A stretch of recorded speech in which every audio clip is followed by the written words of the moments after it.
All right, guys, welcome back to Full Circle with Joyce. We're just getting started here this morning, and we want to kick off our discussions this day on Relationship Tuesday by talking about fair compromise in relationships. Joining me to tackle this topic, I have Grace Kariuki, who's a marriage therapist. Karibu tena to the show. Asante Good sana. to see you. Yes. You're well? Yes, I'm great. Excellent. I thank God. Excellent. Yes. All right. So, to every person, there's always 20% or of that you kind of know, and then there's 80% that you, maybe there's 80% that you really, really love, and maybe there's 20% that you're kind of not sure about.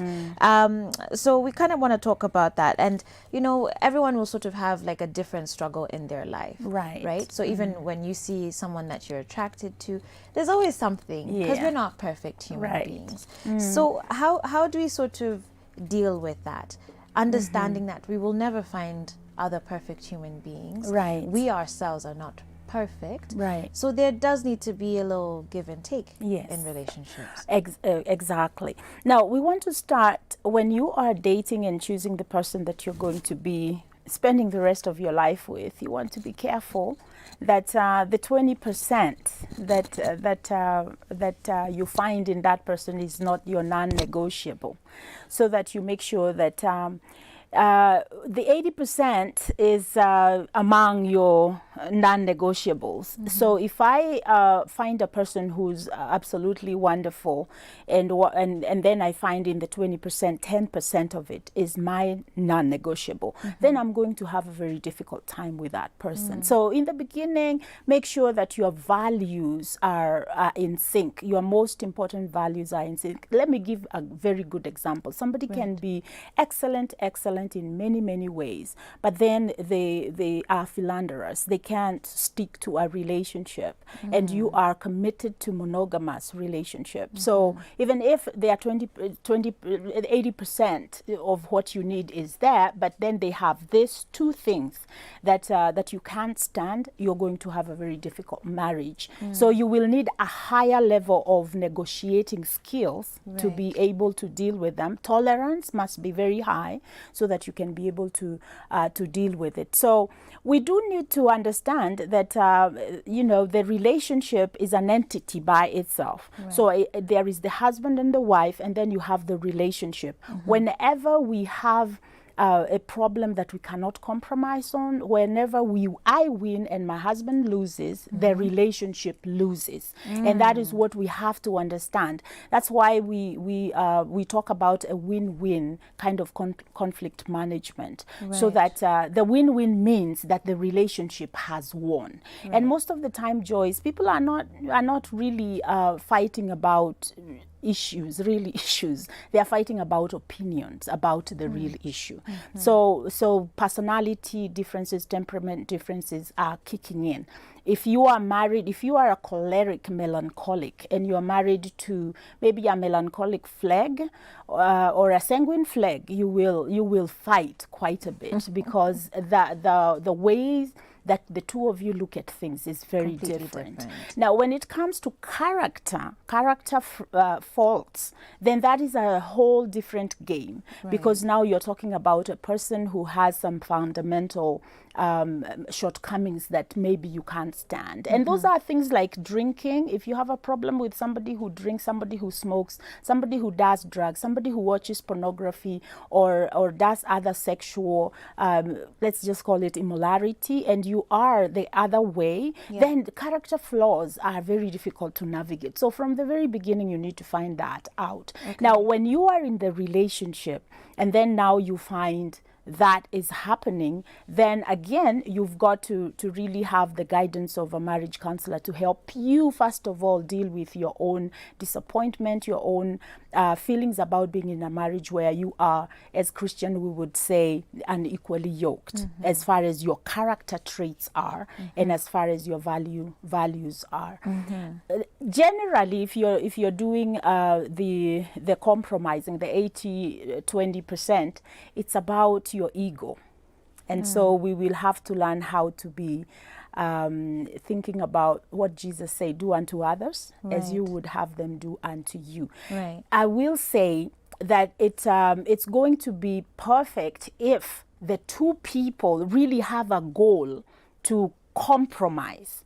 But if you don't have a goal to compromise, then it's going to be very difficult, because then you get into codependent relationships where one person is giving a lot and the other one. So, and it doesn't look that way, because this is more emotional than it is, you know, you are giving more money and I'm giving less. It's not about that. It's about the emotional agreement, so that my emotional needs are being met, and your emotional needs are being met through our work together, so that it's not like there are people who use anger to have control in a relationship, and there are people who use silent treatment to have control. And so in those two cases, people are not getting their emotional needs met. Time tends to cool down the pain, but it doesn't heal it, because a wound has been put in there, and now the person has to is limping through the relationship,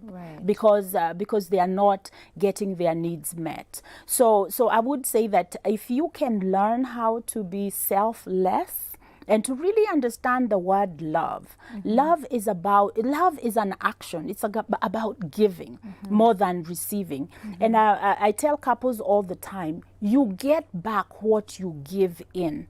And if I'm giving my all, and I'm loving you, I'm being kind to you, I'm not holding onto grudges, I am not punishing you, and I'm dealing with our conflicts in a way that is rational and in a way that is mature, then we will create that environment. So everybody has to have that look in the mirror. What is it that I'm bringing to the relationship that is causing us not be able to compromise? I think that's a powerful statement you make, that love is more about giving than it is receiving. And that for relationships to really thrive, it calls for us to be selfless. But what would you advise the people who are doing their very best to give, and maybe it's like they're just, you know, shooting in the dark, and it's not being reciprocated, because everybody sort of has their limit, How do you sort of advise such a person? Because this is where we really talk about love being a choice, and it's a choice to keep loving even when it's not being reciprocated. At that point, is that appropriate for someone to say, you know what, I think I'm giving too much in this relationship? Now let's talk about boundaries for a little bit. Young couples, when you're starting off your life together, even in the courtship days, before you say the I do's, you do need to have real clear boundaries. If you find that you are giving more than the other person is giving, first of all, understand your partner and find out whether this is their personality. For instance, when we are dating and when we are courting, we are not living together, hopefully, as believers. We are not living together. So you will see little things like they forget appointments, they don't take seriously what you say, they don't show much interest in you. If we have to go out, it's me who always initiates. You need to create boundaries early, that this is acceptable to me, but this is not acceptable to me. What happens? We tend to develop certain patterns in our relationships, and so when we get into marriage, then we continue. We think that, because he's not doing this now, or she's not doing this now, when we get married, they will do that. There are patterns that form during our courtship, and we need to be very careful, because if we are not happy and we are not creating boundaries about that, then it will become much more pronounced in the marriage. Let me give an example of time spent together. If the person that you're with prefers to spend more time with their friends, and you are in an exclusive relationship, and you keep talking to them about giving you time, giving the relationship time, and the person is not listening, they are not hearing, you need to create a boundary. That boundary means that if you're the one who keeps calling, you will stop calling, and you will give them time. You don't have to keep making noise and nothing is happening. So if you're in a marriage and you find that you're giving and you're not getting back it's not being reciprocated. Yeah. Instead of punishing them by withholding things, then you need to create a boundary, and you tell them that I have been doing, and that could be even just the presence, that when I need you, you're not there, but when you need me, I'm there. So it's not a tit for tat, but it's more of create a consequence that is going to make them uncomfortable, so that they seriously take notice of this. Sure. Why do we give punishment for kids? Yeah. To change behavior. Yeah. Because behavior, you either change behavior by punishment or rewards. And so if the rewards is not working, then maybe you need to hold back the rewards. And I'm not talking about silent treatment. I'm not talking about withholding from the relationship what the relationship needs. I'm talking about you recognizing that I'm doing too much and having a conversation with them. For instance, if I'm the one who's paying all the bills and you are able and you're not willing to join me in here, that I do need to come and say, hey, this is the budget for the house and this is how much we need to put in. So bring 50%, even as I bring. And if they are not going to pay up, let the natural consequences happen. Most of the times is that we protect.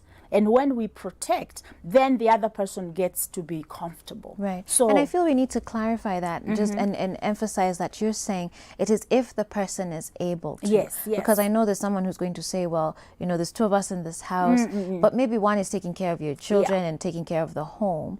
In that case, it wouldn't be fair, would it, to sort of expect that? No. Yeah. No, so I'm talking about where when a the person neglects Yeah. to do their duty. Yeah. And I think as we discuss that, I want us to dwell a bit more then on unhealthy compromise. Yeah. Because there's the one hand where there's those who just take, but then there's also those who give almost way too much, that in a sense it looks unhealthy. Yes. Can you paint a picture for us of what unhealthy compromise in relationships looks like? You've touched on a few of them, but maybe just kind of expand on that more. Yeah. So we are having a conversation with my significant other, and I completely feel that what they are suggesting I don't agree with. And I say, actually, I think this is the way I see it. So I just say what my opinion is. And they shut me down and they tell me, no, that is stupid. That is. So when it becomes abusive, and then to be able to stop the abuse, then I give in. That is unhealthy compromise, because that person has just used manipulation. They have used emotional manipulation. I use this phrase a lot in my counseling, and I will catch people and I always say to them, don't you think that is manipulative, that you are using emotional manipulation? If you don't do this, then I won't do this. Right. And so when somebody puts you in that state of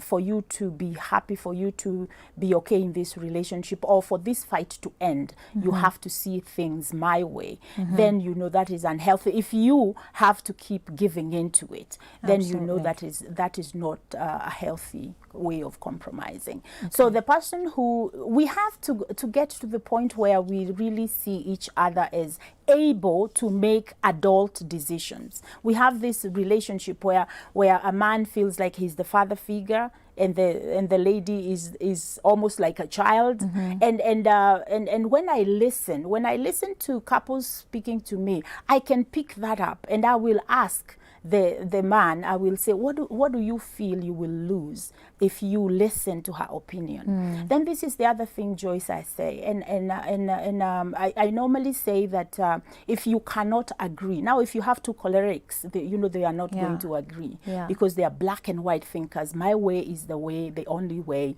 and very deterministic and judgmental. Right. So what I normally say, couples who have high emotional intelligence, they are aware of themselves, they are able to manage their own feelings and their own fears and their own feelings of not being acceptable. And then they are also aware of the other people around them. So they are aware there is a relationship to save here, and there is this other person that I need to be very careful what I say to them. So I normally say, if you cannot agree, then take the strengths of my opinion and the strengths of your opinion, and let's find a third alternative and see whether we can go, you know, to the middle and we can compromise on some things. And that is a better way, because at the end of the day, what you want to do, you want to make sure that your spouse has won as well. Right. So it's not just me, few, that's over. And then we also have, so the person who is the one up, and when I say one up, is the one who has more power in this conversation, needs to be able to be sensitive to the needs of the other. The one who is one down, they need to say, yes, we have talked, I've heard you, but I'm not going to make a choice now, because I don't feel 100% sure this is what we should do. Okay. Now you need to leave it there. You will, and if the other person is going to punish you for that, then let it be. Let natural consequences kind of play out. Okay. But please do not allow yourself to feel oppressed, to stay oppressed in a relationship. That's not God's will. Yeah. Guys, we're going to take a short break right now, but when we come back, we're going to continue this discussion with Grace Kariuki, who again is a marriage therapist. We've been talking about fair compromise in relationships, and I want to hear from you guys. What are some of the issues that you guys are struggling with in your relationships? You know, giving and taking. What do you feel maybe are things that you're uncomfortable with, that you're kind of struggling with right now? Grace is still going to be joining us in studio, and hopefully we can answer some of those questions. So keep the SMSs coming in. 22999 is the SMS line. You can also comment on our Facebook page at Switch TV Kenya. We have a post out there with Grace, and you can give your comments right there below. So with that said, we'll be back in just a bit. Stay tuned.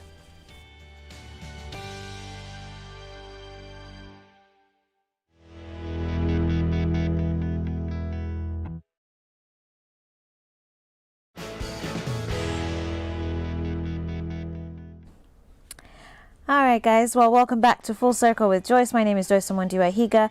Thank you again for joining us and being a part of our show this morning. We're talking about fair compromise in relationships. And of course, I have Grace Kariuki, who's a marriage therapist, and she's been tackling this topic with me. Shout out to those of you who are watching. Irene Kendi on Facebook, you say, good morning, Joyce, looking good and loving the show. You're watching us from Mombasa. Asante sana.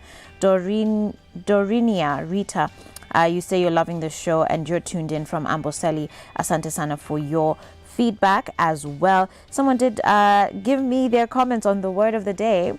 Someone says, good morning, Joyce, looking good as always. I think the inspirational word is right. Someone will have to mold themselves into the kind of person they want to become. Finding yourself comes in where you have already created yourself, and at some point you got so lost you want to regain the person you created some time back. Thank you very much for that feedback and for being a part of our show. Of course, you can keep your comments, send in your comments, send in your feedback and your thoughts on this discussion this morning. 22999 is the SMS line, as well as on our social media platforms. That's at Switch TV Kenya. Now, as we continue, so we've talked about fair compromise, just even with sort of day-to-day life, you know, personality frictions, character flaws being a big one that someone would really have to consider. But there's now other intimate things within a marriage relationship that sometimes tend to get overlooked. Yes. Or you tend to feel that just because you're married, you're sort of obligated to do certain things. Right. And a lot of those can even play out sexually. Yes. Talk to us about that, because I do think that is quite a big issue. Yes. And people are just not comfortable talking about it. Right. Yeah. Right. Now we need to understand that our mindsets sometimes can really play havoc on us. And one of the mindset we have in our culture is that the woman is made for the man, and the man has, you know, full reign about what his needs being met by his wife. And so we are having, you've had the debate about, is there rape in the marriage? In marriage, can you categorize rape in marriage? We talk about, so in order to understand this, we need to hear what the intention of the creator of a marriage relationship intended. And he intended for people to be mutually satisfied. Right. And this relationship is going to be give and take, and you take care of my needs, I take care of your needs. And we see in the New Testament the picture of Christ dying for the church, and he equates the marriage relationship that you men shall love your wives as your own body, and you will even sacrifice yourself, even as Christ died for the church. And you women are going to submit and honor your husbands and in Christ.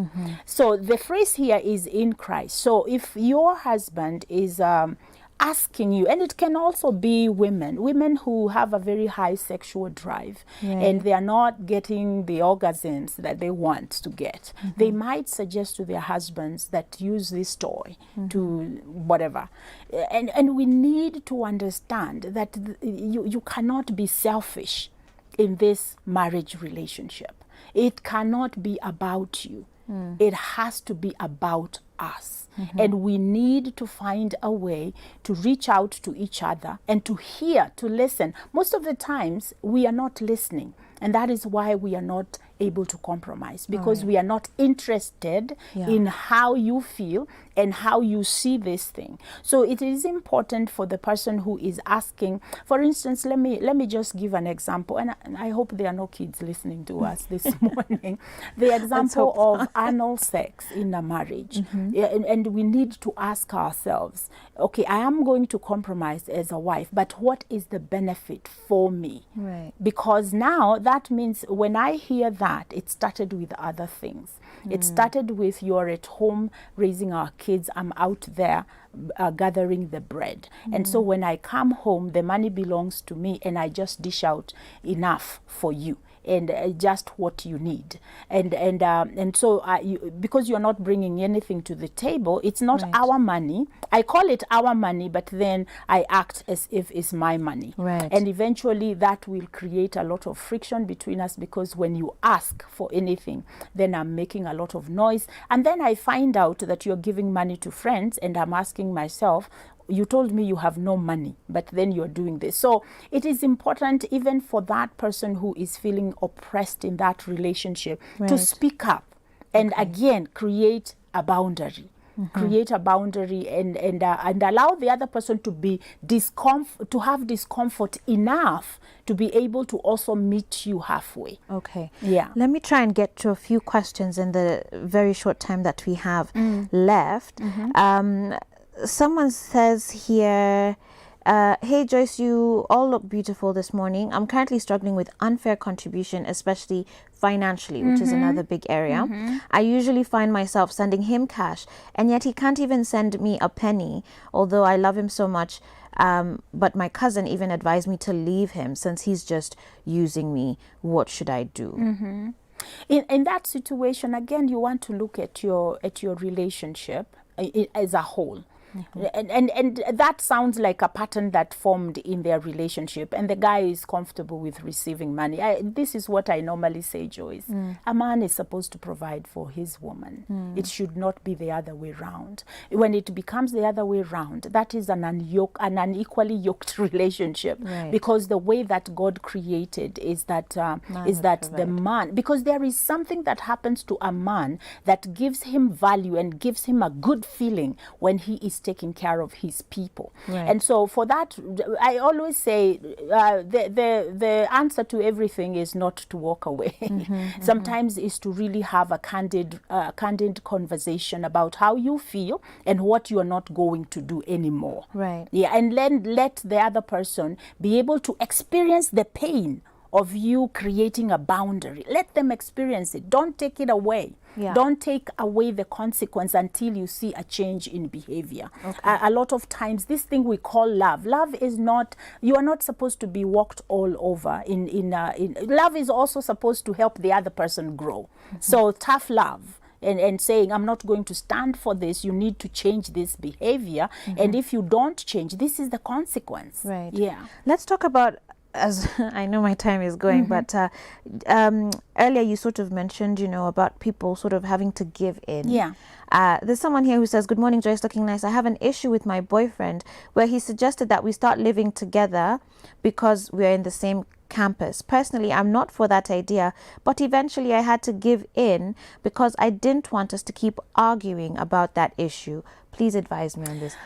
Again, that is a value. So I give up my value, which is very important to me, to please you.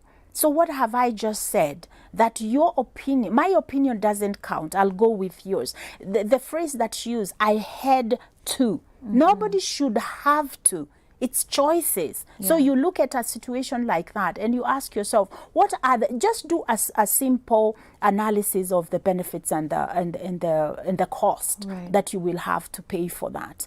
And I'm sure this lady, she had good reasons why I'm not going to move in with a guy. Now, when you do that, you create a home and you are not prepared for creating a home. And so the things about couples living together as a married couple, then you have to walk into that without being prepared for it. Absolutely. And I think also by saying that you had to, you sort of created the atmosphere, the space for compromise to come in other forms, right? So hopefully that challenges you this morning, and even now maybe you can actually speak up about it. If it still bothers you, you know, you're not married to him. You can say, you know what, I'm going to move out and get my own place, because that's your value and you should stick by that.